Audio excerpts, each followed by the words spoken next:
Hi everyone, it's Gaia from Fitnosophy. Welcome to my channel. Today is video number 3 of my new series on bodybuilding as a spiritual practice.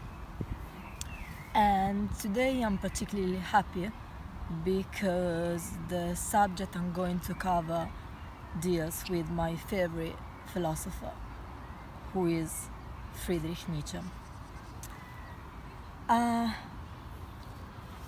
In particular, I'd like to highlight two aspects of Nietzsche's philosophy that are, in my opinion, highly significant in bodybuilding too.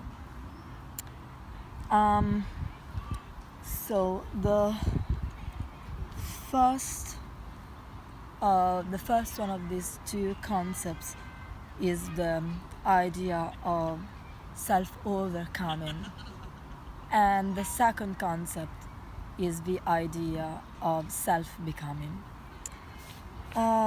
So in order to understand the concept of self-overcoming, one needs to start from Nietzsche's idea of the will to power.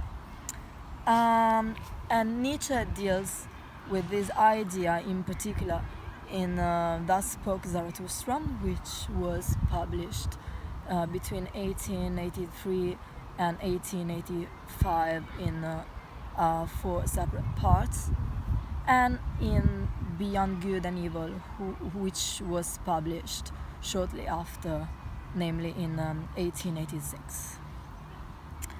So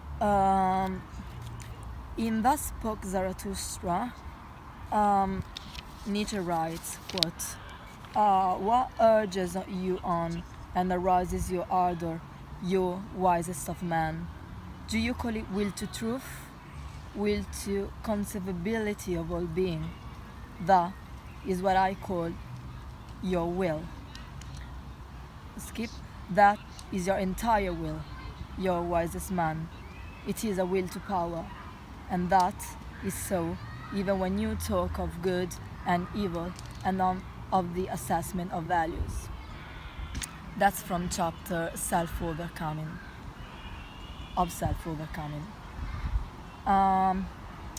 So according to Nietzsche's understanding, will to power means nothing but life itself. It's life which interprets itself and creates values in the process. Again, Zarathustra says, "Where I found a living creature, there I found will to power. And even in the will of the servant, I found the will to be master. The living creatures value many things higher than life itself, yet out of this evaluation itself speaks the will to power." And interestingly, in Beyond Good and Evil, the same meaning is expressed through the famous sentence at the end of aphorism 22, quote, "Supposing that this also is only an interpretation, and you will be eager enough to raise the objection, well, so much the better." So long as everything is subject to interpretation, in fact, the concept of interpretation itself stops making sense when understood in terms of truth. And with this sentence, Nietzsche also anticipates a possible criticism, a possible response to criticisms to his idea of will to power.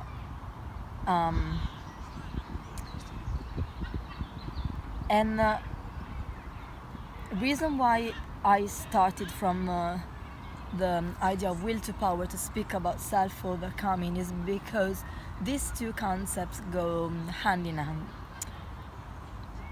There must be no ego. Life must be allowed to transcend and constantly overcome itself in this sense.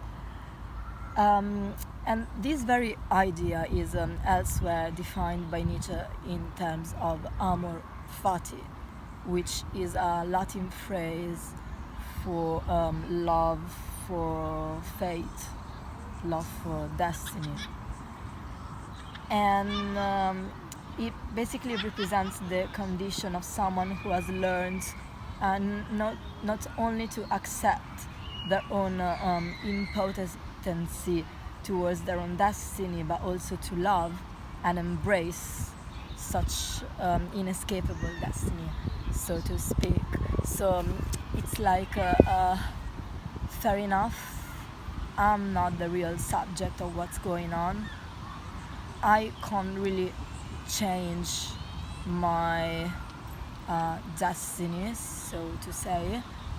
Yet, not only do I accept this condition, I also love it. I also want it to be so. And that's precisely what Nietzsche means by amor fati.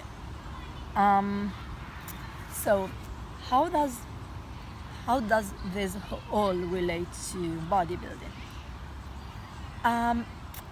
So in my view, there are several aspects of Nietzsche's idea of self-overcoming that can be easily related to bodybuilding. Okay, so the probably most obvious one is when I hit a new PR. So every time you hit a new record, you've automatically overcome your old self.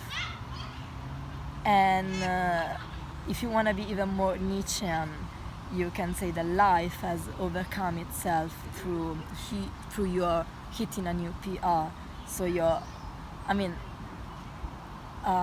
life has used you to overcome itself by allowing you to overcome yourself. And also, overall, the egoless element of a real bodybuilding journey is another component in my opinion. Okay, first of all, when you're a bodybuilder, you dissolve yourself in the workout. You put concentration before anything else, and your ego undergoes dissolution. Because when you train, you become humble. You start from a low weight, and then you increase your weight. You start from a certain range of reps, and then you increase your reps, and you increase your volume. You don't want your ego to take over, right? You want to stick to your workout plan. Of course, you could probably lift heavier, but if it's not in your plan, because it's a progression, then you just want to use lower weight, right, to then allow that progression to take place. And also, this is probably the most important part. When you acknowledge that your progress is not really yours but belongs to something greater, then you're being Nietzschean. And by something greater, I mean the environment, your diet, your training. It's not you becoming stronger. It's a lot of different factors acting together in a certain way that makes you stronger. And in this sense, you're just overcoming yourself, and because you're doing this in a selfless way, you're loving your fate, so you're being very Nietzschean in this process. Of course, you might raise the objection that this discourse applies to a whole lot of other philosophies. It's not just Nietzsche's one, and that's totally fine. I mean, fair enough, I agree on this. However, there's some more elements that I'm gonna bring forward right now that are very much Nietzschean. And in particular, as I anticipated, is the very idea of self-becoming. So what is self-becoming? Okay. In Ecce Homo, which was written in 1888 and published in 1889, which was also when Nietzsche became mad, if you don't know it. So in Ecce Homo, Nietzsche dwells upon the concept of self-becoming extensively, one could say. Although he doesn't explain what he means by self-becoming, he just talks about how he has become who he is. And first of all, what this means is that there's no one-size-fits-all rule when it comes to self-becoming. However, that's interesting because Nietzsche also gives us some advice on how to become who you are, just some kind of general rules that can apply to everyone. And the most important of such rules is to reconnect with your own instincts. And that's very interesting because in Nietzsche's view, one of the most impactful ways to reconnect with one's own instincts and therefore to become who one is through diet and exercise. That's why I said that this has very much to do with bodybuilding. So let me quote from the first paragraph of Why I Am So Clever from Ecce Homo. And that's interesting because Nietzsche seems to perceive a correlation between not only diet and overall health, but also between diet and individual as well as collective morals. So diet not only influences your well-being, but it also affects your own morals, your way to perceive values and to give values to things. So let me quote from the passage. Indeed, I can say that up to a very mature age, my food was entirely bad. Expressed morally, it was impersonal, selfless, altruistic, to the glory of cooks and all other fellow Christians. It was through the cooking in vogue at Leipzig, for instance, together with my first study of Schopenhauer in 1865, that I earnestly renounced my will to live. To spoil one's stomach by absorbing insufficient nourishment, this problem seemed to my mind solved with admirable felicity by the above-mentioned cookery. It is said that in the year 1866, changes were introduced into this department. But as to German cookery in general, what has it not got on its conscience? Soup before the meal, still called alla tedesca in the Venetian cookery books of the 16th century. Meat boiled to shreds, vegetables cooked with fat and flour, the degeneration of pastries into paperweights, and if you add thereto the absolutely bestial, postprandial drinking habits of the ancients, and not alone of the ancient Germans, you will understand where German intellect took its origin. That is to say, in sadly disordered intestines. German intellect is indigestion. It can assimilate nothing. But even English diet, which in comparison with German and indeed with French alimentation seems to me to constitute a return to nature, that is to say to cannibalism, is profoundly opposed to my own instincts. It seems to me to give the intellect heavy feet. In fact, English women's feet.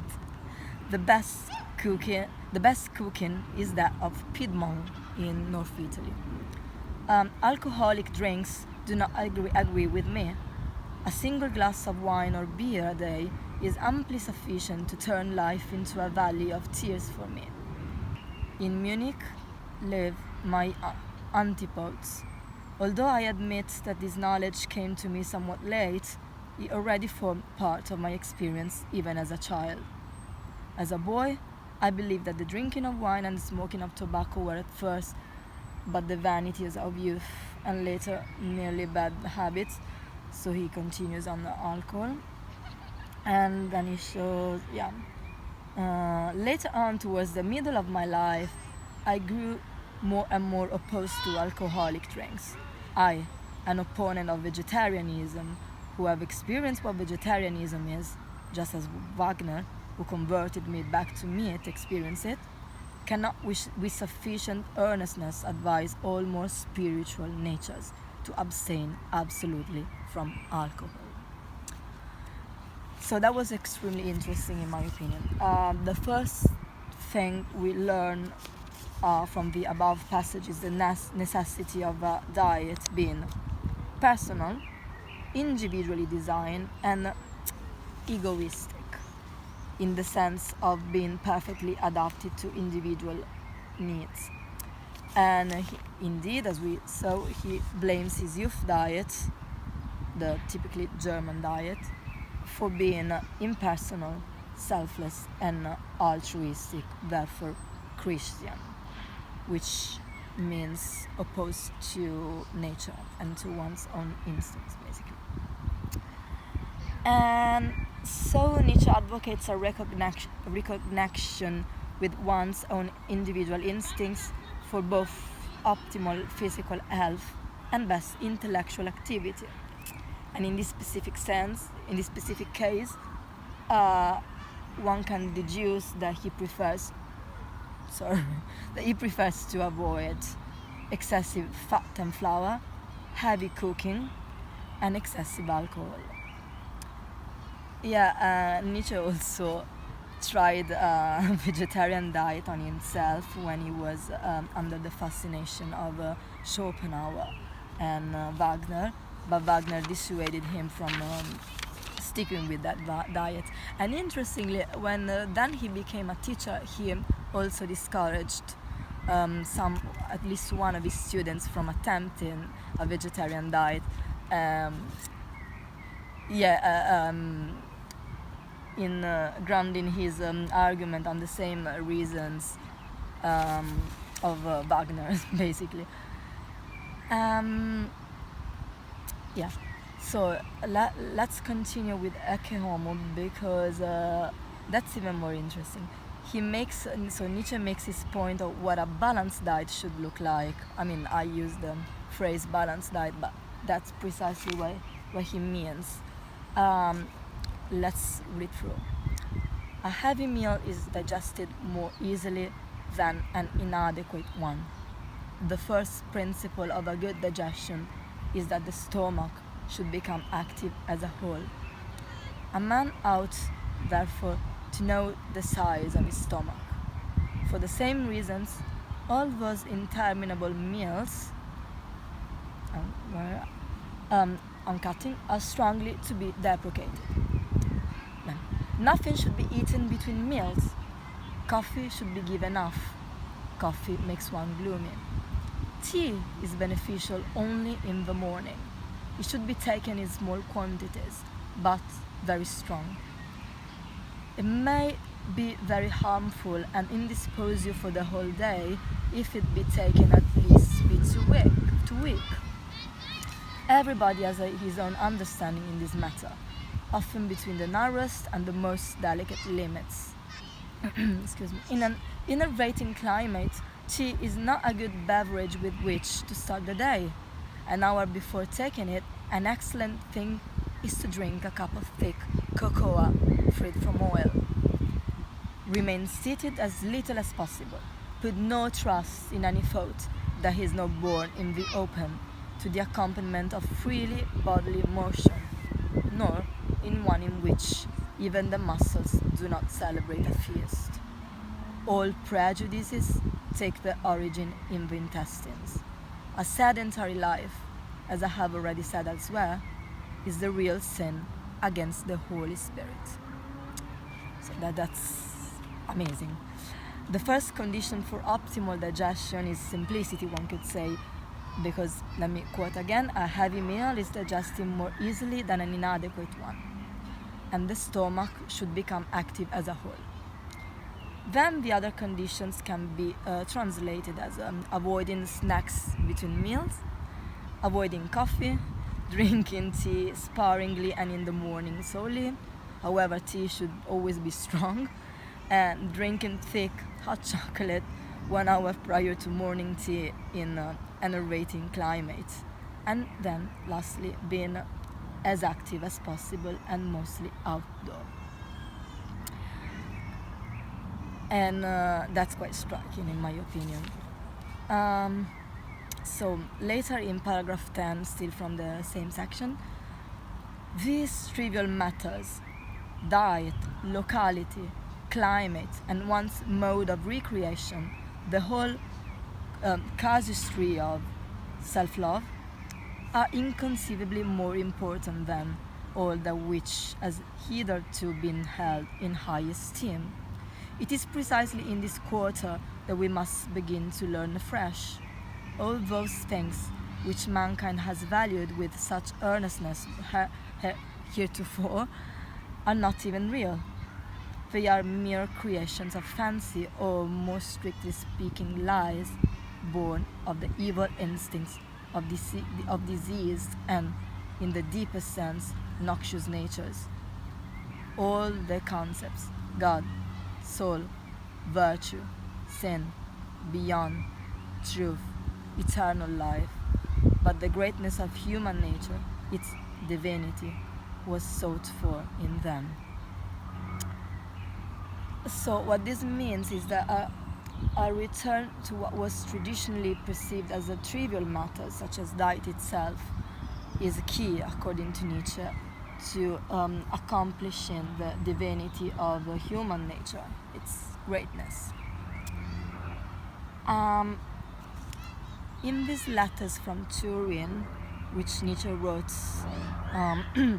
between the end of 1888 and the and the beginning of 1889, and by beginning I mean the first week of January, after which he became mad. So in these letters, Nietzsche explains what a usual meal of his at the restaurant looks like, and he describes his meal like a minestra or risotto, a good portion of meat, vegetable and bread. And in other words, it's basically carbs, protein, and just a little bit of fat.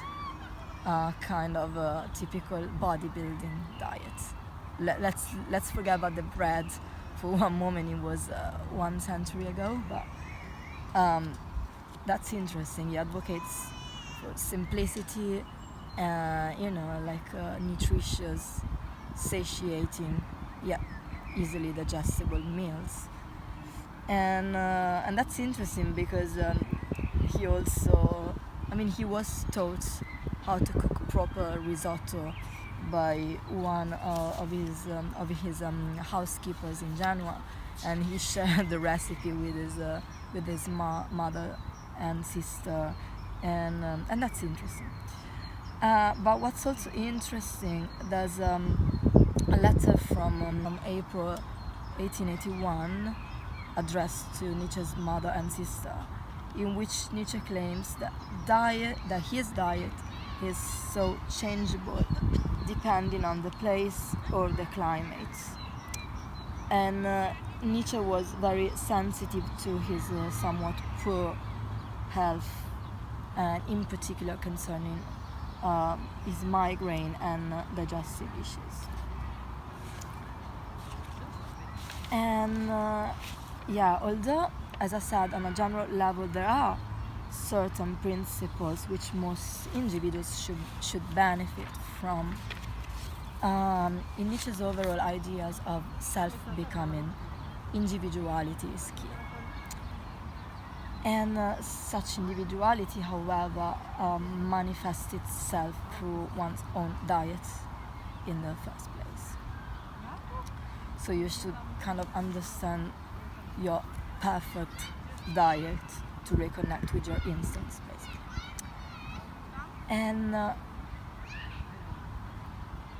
And by doing so, you can really become who you are, so you can allow will to power to proceed further and to overcome itself. So that's why I said that, that's why I think that self-becoming is a corollary of the idea of will to power, in the same sense as self-overcoming was. So it's like self-overcoming and self-becoming are two interconnected ideas that also relate to the concept, to the notion of will to power.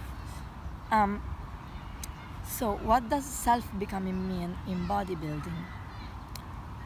Right, let me start from the individuality. As we said, it's extremely important in Nietzsche's idea, to Nietzsche's idea of becoming who one is. And I think this finds its equivalent meaning in the bodybuilding idea of fulfilling one's own genetic potential. First of all, in bodybuilding, understanding and mastery concepts such as body type, metabolic rate, individual dieting and training is the basis for success. Every good bodybuilder knows whether their body type is ectomorphic, mesomorphic, endomorphic, and designs their workouts and diets accordingly. Secondly, knowing how a bodybuilder's body reacts to certain foods, beverages, stress, and certain exercises is paramount to tailoring the best workout program and meal plan a bodybuilder can benefit from. For instance, some individuals do well on high carbs and low fats, as opposed to others who perform at their best on a high fat diet. Some people, especially women, have genetically strong legs and weaker upper bodies. Some others are stronger in their back and chest and not so in their legs. Certain people respond well to steady cardio versus others who prefer HIIT. Some individuals need to consume more or less calories than others to achieve the same results, and so forth. Thirdly, this discourse applies to the division choice as well. To give you the most obvious example, typically, say, a bikini competitor can hardly do well in a women's physique or bodybuilding contest, and vice versa. And if you're a figure competitor, for instance, you can potentially move up or down your division, but you will have to work really hard anyway to achieve your goal physique. So this is kind of my definition of bodybuilding. And I think bodybuilding itself can be thought of as the constant pursuit of the ideal body based on acknowledging one's individual strengths and weaknesses and striving to realize the full potential of the former while working to compensate for and minimize the latter. And in this sense, I think one could say that it's the very idea of Nietzsche's self-becoming. So get rid of what's superficial, not beneficial for you, and do recognize your instinct. Do recognize what's good, what's beneficial for you. Stick with it no matter what, and you'll become who you are. In bodybuilding, you'll realize, you'll fulfill your genetic potential.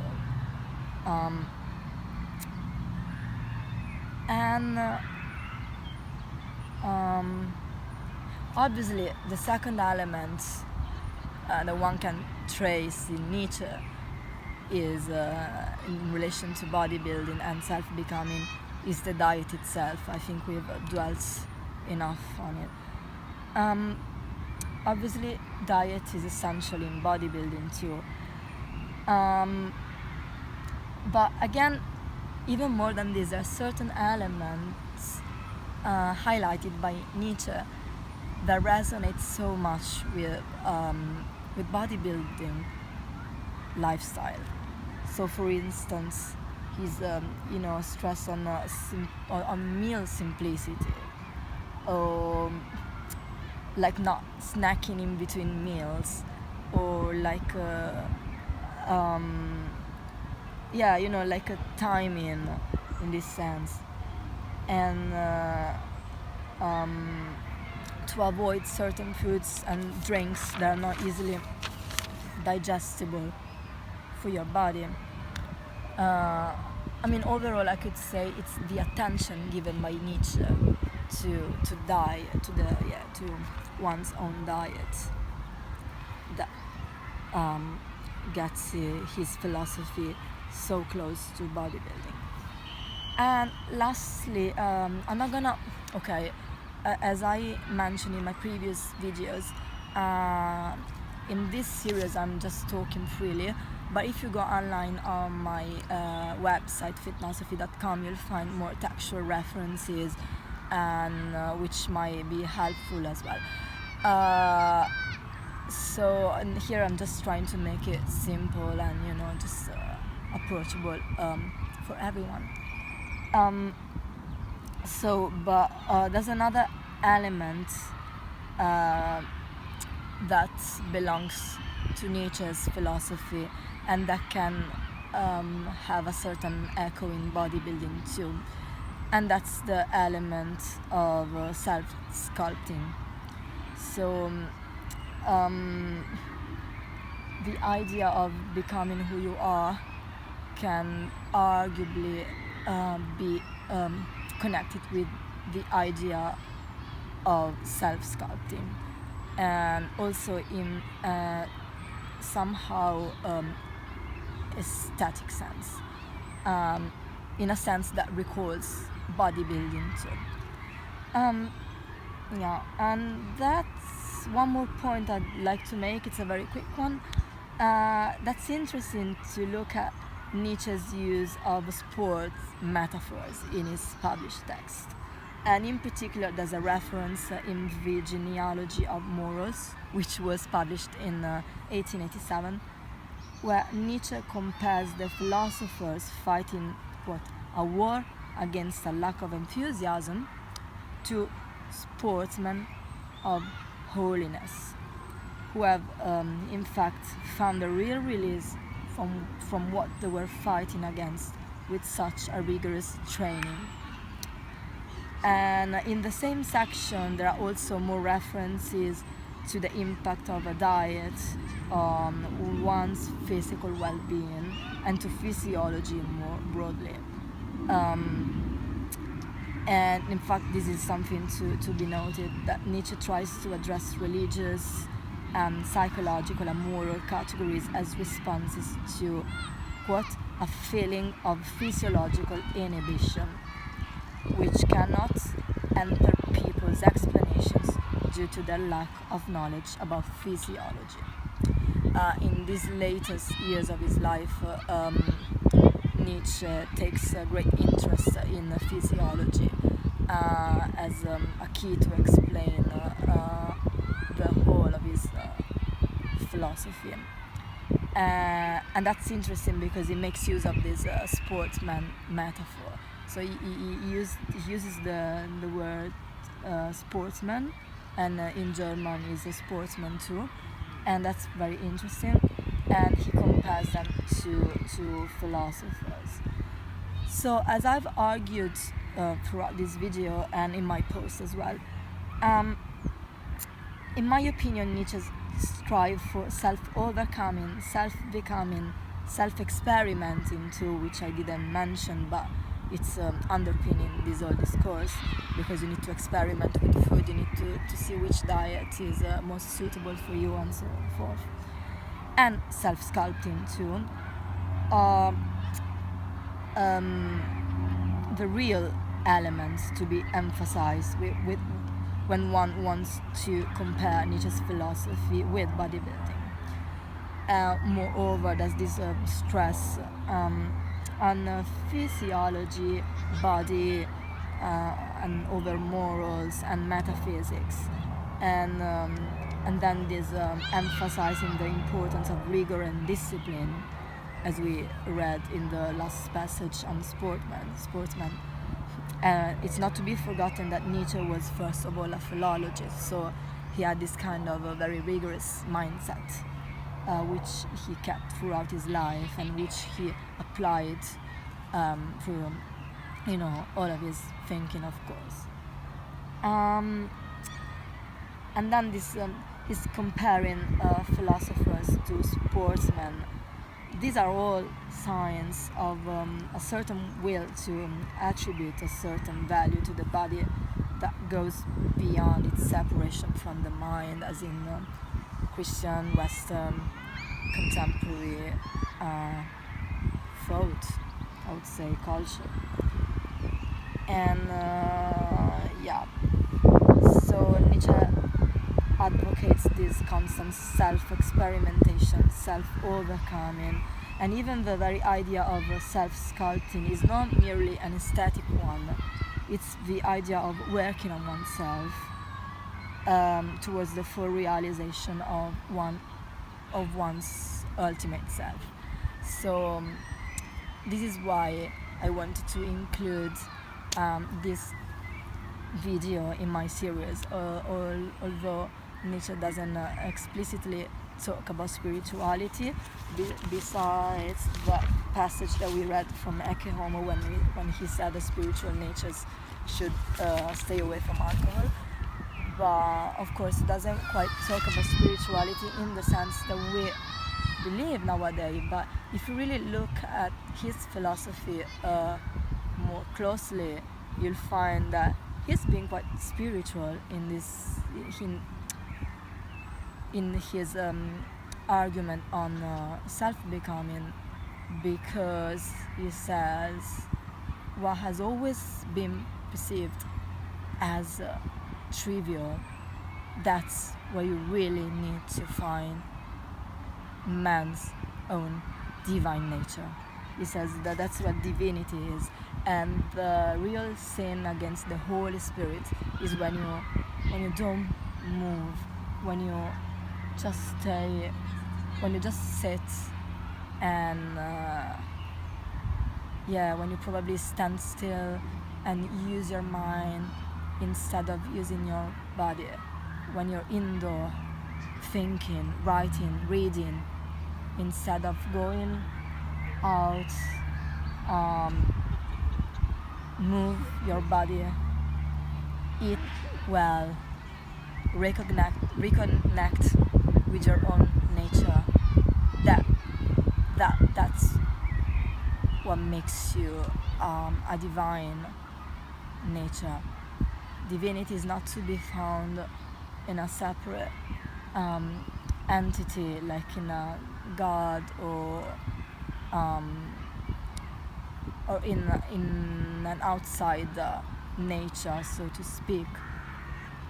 You are divine, but in order for you to find your own divine nature, you need to reconnect with your instinct. You need to make peace with your diet, fitness level, and